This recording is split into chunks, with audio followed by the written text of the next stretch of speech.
Mbili kuphela into engiye ngikhulume ngazo mangabe ngimotivator. Ngiye ngithi mina kwesinye isikhathi uNkulunkulu kuyenzeka kuphi isipho. Uthela ukuthi ukuphile nje ukuthi wena uzohola abantu, wena uzobhekelela izidingo zabantu.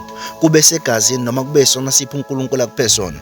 Bese kwesibili ngiye ngithi mina akudingi kwesinye isikhathi ukuthi ube mkhulu noma uveze ukuthi uhlakaniphe kangakanani okanye unani ukuze ukwazi ukuhola abantu. Ngoba mhla kwadinga ukuthi uveze lokho, wena uyobe bese uyakhukhumala bese uyakhohlwa ukuthi yini oyibekelwe.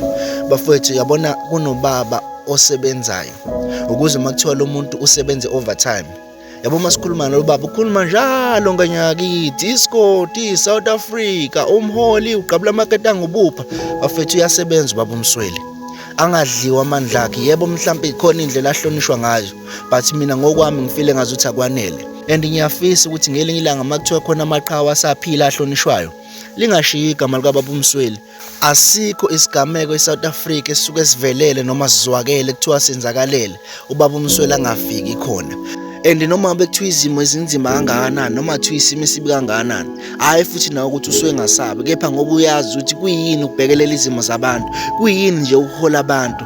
Uyadela impilo yakhe aye endaweni yesigameko noma ngabe isiphi.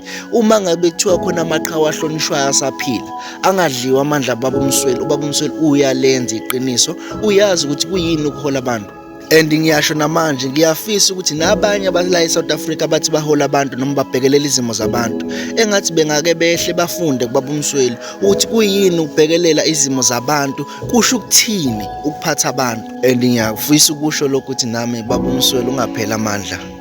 Sithemba ukuthi asazokhula noma sazokwanda amaqhawe azofana nawe, azokwazi ukuthi yini umsebenzi awubekelwe, kuyini ukuhola abantu, kuyini ukubhekelela izimo zabantu, ngale kokukhetha ukuthi wena ubekwe kusiphi isigaba.